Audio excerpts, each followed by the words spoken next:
Hey, what's up, everybody? I wanted to introduce to you guys Cayman Lowe. He's a relationship manager at LinkedIn, and I would love to share with you, sort of the thing that stands out to me the most is like just like how happy you are and like the way you come into work with like a smile. I really appreciate that and like that about you. So would Thanks, love man. to, and I think that you have a lot to offer in terms of just like having fun at work and just like being able to balance like doing well at work, but also like having a life outside of work as well. Yeah, thanks for having me on. You're doing a really good thing here with the podcast, and I was excited once I learned about your projects that you were doing. So thanks for including me. Yeah, yeah. So yeah, give us a brief overview about your background, like Mhm. what brought you to LinkedIn, and how that came about. Yeah, so I'm originally a country boy from Nashville, Tennessee. I was born in the South, kind of grew up there as well. Moved around a lot as a kid. Um, and eventually went to school at Virginia Commonwealth University, which is the largest university in Virginia, VCU. We talk about something here at LinkedIn, and there's a term that we throw around called relationships matter, which Mm. truly resonates to why I'm here in the first place. Um, I met a friend uh, in college by way of my best friend that I was going to school with at the time, who introduced me to a guy, and he really struck me as a very driven individual. Mm. And we ended up taking a few classes together. We were both in business school, and he was in the marketing path. I was more on the finance path. Mm. But we stayed in touch. He was always a very charismatic, forward-looking kind of guy. One of the people that you want to have a conversation with because Mm. they always called you to think different and think bigger than your current status quo. Yeah. So we stayed in touch. The funny part about this is when I was finishing up school, I had kind of locked in a job opportunity that was down in Florida Mm. with a sales and marketing agency. And everything was all wrapped up, had already signed the papers. And 2 weeks later, I got an opportunity. I got a call on my phone that said, "Hey, we'd love you to come interview for this opportunity that we have at Apple." Mm. And being this like tech nerd coming right out of college, I was like, "Oh my gosh, I found my dream job! Like right out of college. This is great." Long story short, went through interviewing with them and ended up receiving an offer, which kind of conflicted me because I had to then turn down the offer that I had before. Yeah. Now, instead of doing that, what I did was I called up the sales and marketing agency and I said, "Hey, Mm. I hope you could really understand, but I've been a fanboy of Apple my entire life. And I think you guys have a really good product offering and a really good program that I was excited for, but I'm going to take a different opportunity." Mm. On the other hand, I have this amazing person who I just went to school with, carries the Uh, same level of credentials, mm. and is a great fit for this program as well. You should talk to him. Uh, That same friend ended up being the same friend who came to LinkedIn and referred me oh, 5 years wow. later. That's So crazy. yeah, So you're always, it sounds like you're always looking to like add value, like wherever you go, you're like, hey, actually, I have something, creating like a win-win essentially. yeah. I mean, I hate for people to lose. I think the best types of relationships are those when you're giving mutual value to each other, whether that's a Hmm. personal relationship, a professional one. Um, I found that it's easy to it's it it's easy to tell when people are kind of bullshitting you. Yeah, yeah. So the best way to Hmm. go around that is to make sure that you know you're actually providing value and just being yourself. If there's something that you Uh, can't help out with or something that you don't know about, let someone know. It exposes hmm. your vulnerability. So Yeah, that's a good point. When you did sit in our section, I definitely like overheard some of your conversations when you're on with clients, and it seemed like you're like very genuine. Like it definitely stood out to me like thanks, how man. you're able to like connect with people and like just like build rapport like so quickly. Thank you. Was that always like innate, or did you like kind of like learn from like how did that come about? I think my wife might disagree when it comes to always being like cool, calm, and collected. But I wouldn't say it was always a thing. I would say I was always a curious kid. And I always enjoyed the idea of understanding a situation before I threw myself into it. Kind of a background there. I was a pretty small kid. You know, I had a really late growth spurt. So I got picked on a lot as a kid, meaning that I could never like strong arm someone, but I could always outwit someone if I needed to. Yeah. And that didn't necessarily turn into a manipulative approach, but one that forced me to try to understand situations before I stepped into them. So I don't know. I guess you could say it kind of carried on. Like very diplomatic, sounds like. You know, sure. Yeah. But not in a bad way. Just like, you know, you're able to get your way eventually. I'd say, yeah, there's mutual benefit, and I like to seek out mutual benefit. Sure. Yeah. Cool. Okay. Well, yeah, thanks for sharing. Yeah, thank you. So I know when we had breakfast the other day, I know, you know, I don't want, you don't have to get into too much details, but really like what really stood out to me is how, you know, you having a real estate business and how that came about. I thought that was really interesting, especially because most people, you know, your age don't have a lot of real estate investment properties, right? So, you know, if you're willing to share a little bit more about that. Yeah. So, you know, I've always wanted to own my own business, and there's been a bunch of ideas in the past. You know, I've actually, considered the idea of doing something similar to what you're doing, in a podcast type of format, or maybe a YouTube channel, and other business ideas that I've talked about with friends and pursued a couple with family members and friends. But one that always kind of stuck close to home to me was real estate. I was fortunate enough to purchase my own piece of real estate right out of college, due to a pretty successful project that I had been working on that kind of funded the opportunity for me. It was driven, it wasn't necessarily driven out of business expertise. So the funny part about it is as soon as I graduated college, my mom and dad were like, "Oh, you're gonna have to pay $500 a month to stay with us now." I was like, it's like, what's the going mortgage rate nowadays? I could probably go do something on my own and not have to like do your dishes at night. So that was the first property that I did. But that sparked a learning opportunity. You know, I started to learn about real estate investments and mortgages, and different contractor grade upgrades and the ROI that you can get on properties and trends that you see in the market. So it really sparked a bug in me that like started learning just more and more and more over the years, eventually to the point where last year I decided to incorporate and start my own business on the side where it's focused on real estate investments. I say the main thing, if anyone's looking to get into it, is do your research, and don't be afraid to anchor on what you find for your own research.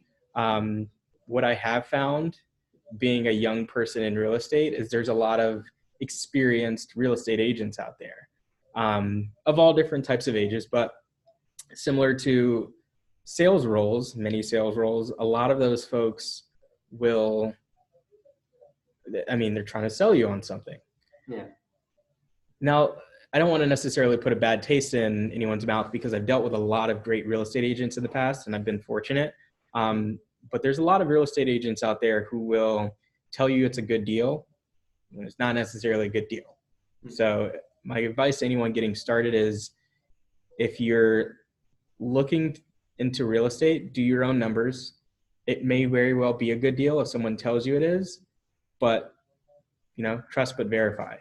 And if anyone's looking for, and this could go out on your podcast as well, if anyone would like advice on how to run those numbers, I know that can sound a little bit ambiguous sometimes. How do I get into this? How do I know a good deal from a bad deal? Feel free to reach out to me, because there's a lot of people out there trying to just sell some program or do this and that, but it's a pretty simple calculation if you look at the right things. So. It's like tying in your finance background too into some of your passions. Yeah. I've always kind of been a numbers kid, so yeah. Cool. Sounds like you have that like good balance of being like analytical, but then also balancing out with the soft skills as well. Yeah, I try, but it doesn't always doesn't always go in my favor. You know, I passed on way more deals than I've accepted. So yeah. It's like what do we say at LinkedIn? Like taking intelligent risks. Taking intelligent risks. Yeah, I mean, I've heard you doing this on your calls as well, and it's remarkable just to hear from like the time I've been here to now, like how much you've grown and taking those intelligent risks too. I feel like I hear you take one with every single call that you hop on. So thank you, man. to you as well. That. And this is an intelligent risk too. I mean, starting a YouTube channel is no small feat. A lot of people see videos on the internet and they're like, I don't think they truly understand how much goes into it. Mm-hmm. As a YouTube premium member and a YouTube junkie myself, like love it. And I watch a lot of different vlogs that showcase like how to get into. Have you heard of Peter McKinnon? No, he's good. Check him out. Yeah, Peter McKinnon. Obviously, Casey Neistat's a big vlogger. Oh yeah.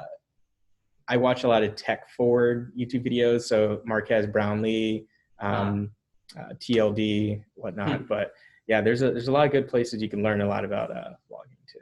So. Yeah, it's funny because my girlfriend actually gave me the idea because she was like, you should be a vlogger, because sometimes I'll just like go around and use a video and I'll just be silly and stuff like that. And she's like, oh, like you should do that. And I was like, all right, why not? Is it mainly like on vacations that you do that, or like anywhere? Like I'll just do like random videos and just be silly. And then she's like, oh, you know, because she watches like, a lot of that stuff. Yeah. So that kind of gave me the inspiration. I think we're heading towards a trend. I want to get your opinion on this too. Like TV is changing. TV now versus TV when we were like 3 to 5 years old, totally different. Like completely different. Both hardware and how things are just being produced. What do you see as like the future of like YouTube? I mean, if we were going to go through a whole nother revolution and leap that's that far, can you imagine what content is going to be like or entertainment's going to be like when we're like 60? Yeah, it's interesting. I definitely noticed that, like you said, authenticity, like people could smell BS, right? So I think like traditionally, like all the advertising it's so obvious, right? It's like, you know, but I feel like nowadays it's like more like authentic. So if you're representing a brand or a product, it's like you really, it has to call to you. You actually have to use it. So I feel like nowadays, like people just want someone who's authentic, who's someone who they can trust, and not, it's like clearly like this is just an ad. It's like you don't use that product, right? Like with LeBron and like what is it like? Calm. Well, no, like the soft drink is it 7? Oh, Sprite. Yeah, with Sprite, it's like, dude, you definitely don't drink. Yeah, Sprite. it's like it's got hella sugar in it. You're not drinking Sprite. Like, on you the don't sideline. look like that and drink Sprite. yeah. Courtside, he's not popping Sprites, man. It's maybe Drake, like definitely Drake, but like yeah, you're but that's right, more man. Believable, right? So I feel like as long as it's authentic and it's like something that it's like, okay, like this is real, like he actually cares about this product. So I see I think the specialization of just having so many different niche markets, so you're able to tap like a very specific like audience. So I think like, you know, as long as you build your following in that and you're like clearly like this is something you're passionate about, I think that so I think there's a lot more because the barrier to entry is so low now. Yeah, for sure. Anybody can do it. And I like the way you put it too. Like people seek out that authenticity. They strive for it. They earn for it. And most premium subscriptions that you'll see nowadays, whether it's Spotify, Pandora, YouTube, whatever it might be, those premium subscriptions come with the value of not having an advertisement, an unsolicited advertisement there. Because people are looking for an authentic platform that they agree with. And the openness of having ads roll through that just kind of circulates a message that might not be in line with what you signed up for. So I agree. I think that's what's cool about like data and just having so much, and it's kind of scary, right? Because like it's like they know, so like Instagram knows so much about me that I'm always buying all of these like supplements and stuff where it's like, you know, it's like chaga, lion mane, like all these like, you know, natural supplements, and I'm always like, man, like how do they know? You know, big bad Amazon knows everything. They've got probably the biggest repository of consumer purchase habits like ever. Insane. Because with every product they sell, they fine tune the customer experience. They're always like taking that data and like pushing it in. And I kind of fear that too, because in a way, you think about certain companies that have integrity behind that. Mm. Have you ever looked into the reason why like some AI is better than others? A little bit familiar. I know Hmm. that, what happened with Facebook was like Yeah. clearly not good with was Hmm. it Cambridge Analytics, but I'm not as Yeah. familiar with like. Well, they did a study where they didn't even do a study. It's kind of public knowledge at this point, but if you research it, um, there's there's different, I guess, integrity codes that certain companies hold themselves to. Mm. Apple being, kind of one of the the pinnacle companies for kind of owning integrity. There's been Mm. a lot in the news lately about like how they won't crack into their phones and they won't Yeah. collect, Oh yeah. Yeah. unsolicited consumer data. Mm. And they do that with their AI too, which is why Siri, a lot of the times it sounds cool, Huh. but it's not as good as Google or Alexa. Ah. Ah. Meanwhile, Alexa being Amazon, Google Voice, or Google Home being Google, Mm. they don't necessarily have that same discretion around consumer privacy. I mean, they Mm. definitely value consumer privacy, but from a stance of how we collect this data and what we use it for, there's been plenty of times where people have reported, hey, my Alexa was just listening to me, and Mm. they take that data. Um, Everything that you say to Alexa is used to make every other response that she ever says more fluid and more responsive. The thing about Siri is that she or he only responds and uses the information in that small um, partition of data that you give her in that instance. Mm. Once once you ask her a different question, she can only then rely on the information that you've told her to store. Hmm. Yeah. Oh, interesting. I didn't know that. That's Mm-hmm. good to know. Yeah, it's weird, but yeah, I told you I geek out on like technology. So Yeah, sorry for going on a no, tangent there. it's actually really relevant. So I think like what stood out to me is like you're definitely very curious. Like you're like really into tech and you're into like a lot of things. Like I guess what advice would you give to someone who maybe has like a New Year resolution or Mm-hmm. something they want to try for 2020 just to be a little bit more curious? Like how does one, I guess, practice curiosity? Yeah. Um, you know, I don't necessarily practice my curiosity as much as I am always looking for something to dive deeper into. Um, I guess you could say that's a channel for my curiosity. Uh, the if I had to give advice to someone is find out what you're interested in, and even if you're not interested in that thing, if you just learn as much as you can about it. Like, let's say you had a project coming up. Let's say, you were moving from one state to another and you had to completely, you know, find a new set of friends, transition jobs, set up a new cell carrier, whatever it might be, set up utilities. There's value in being curious about your new surroundings that will inherently lead to you living a better life and being more well off. What great restaurants are around you? What's the best cell service that's around you? And these are all utility.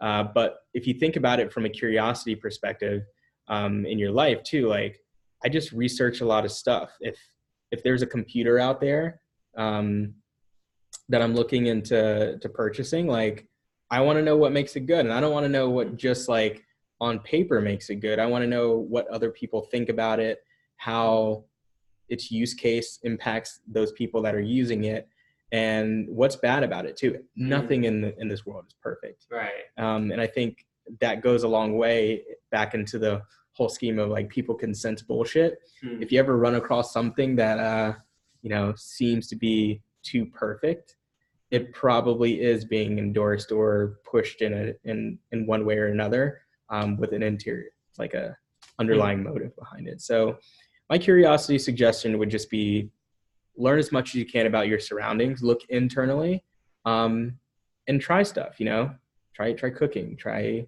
whatever interests you, go a couple levels deeper into it and see if a professional lens of it would be something that you're interested in. Does that make sense? Yes, that's good advice. What I heard from that is, like kind of like an engineer's mindset where it's like don't be okay with just the status quo and don't be comfortable. Like definitely go outside of your way to kind of like whether it's like learning how something works or like why this is the best product for me instead of just accepting like whatever comes your way and just being okay with that. Yeah, it sounds like that's served you well. Yeah, it can be fun too. You know, it's fun kind of like learning what drives certain things, whether it's finance, whether it's your health. You know, you're a very health conscious guy. You know, understanding the why behind why you eat certain things or why you do certain workouts. It provides meaning to what you're doing. You know, so yeah. Yeah, that's a good point. And the last thing I want to ask you is I'm definitely curious as to like I feel like you know, a lot of AEs, like, you know, we definitely, when we pass the deals on to you guys, you know, that's kind of like where it stops. Like, I would love to learn a little bit more about like what you like most about your role as a relationship manager at LinkedIn. Yeah. So for those listening who don't have, you know, all the context behind our roles at LinkedIn, when Davidson mentions AE versus RM, an account executive really being someone who finds new business on a consistent basis and then hands that off to someone like a relationship manager like myself, who then you know, kind of manages that relationship on an ongoing basis, deals with contract renewals, ongoing success of the promises that we make up front. I'd say what I enjoy most about my role is the impact that I see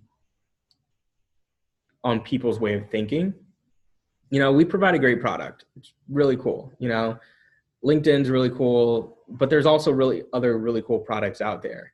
And the challenge that we go through as relationship managers and even as account executives is making sure that we're placing value on these customers in the form of a solution. So when I say there's other cool products out there, even though we know everything that there is to know about our product and we are dead set on the idea that it's way better than the competition's, the client that you're talking to or the customer that you're talking to, we're just another drop in the bucket of a sea of products that, you know, exist for that same solution.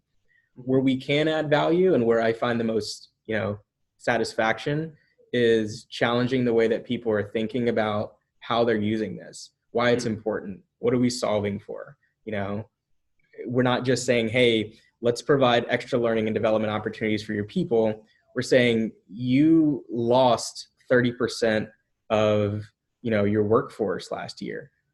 Let's try to get it to 25. Let's try to get it to 20. Let's try to scale back the issues and the challenges that you guys are dealing with internally by addressing them with a forward way of thinking, which is let's teach your people how to be better, how to be more productive. And I feel like when we then come from a perspective in hindsight of looking at LinkedIn Learning versus one of our competitors or one of our other products, it then becomes a question of, okay, it's not just this product's better than this one or this one's cheaper than that one. It's that LinkedIn Learning actually solves problems for me. You know, that's the really cool part about my job, and that's what I really enjoy doing. So. Cool. Well, thanks for sharing all that. I know that the listeners will get a lot. I definitely took away, you know, solving problems is one of the things that has made you successful. Being able to just be curious and just having a mindset of always learning, always growing, and helping people realize, like challenging the status quo, like just helping people realize that, you know, there's something that could be better, something that could be improved upon. So yeah, thank you so much for all those amazing insights. Thank you so much. This is a great thing that you're doing as far as, you know, exploring your creativity side too, by way of like hosting these types of meetings. I appreciate you having me on. And yeah, dude, I wish you the best in 2020. You too. Thank you. Awesome. Thank you, man.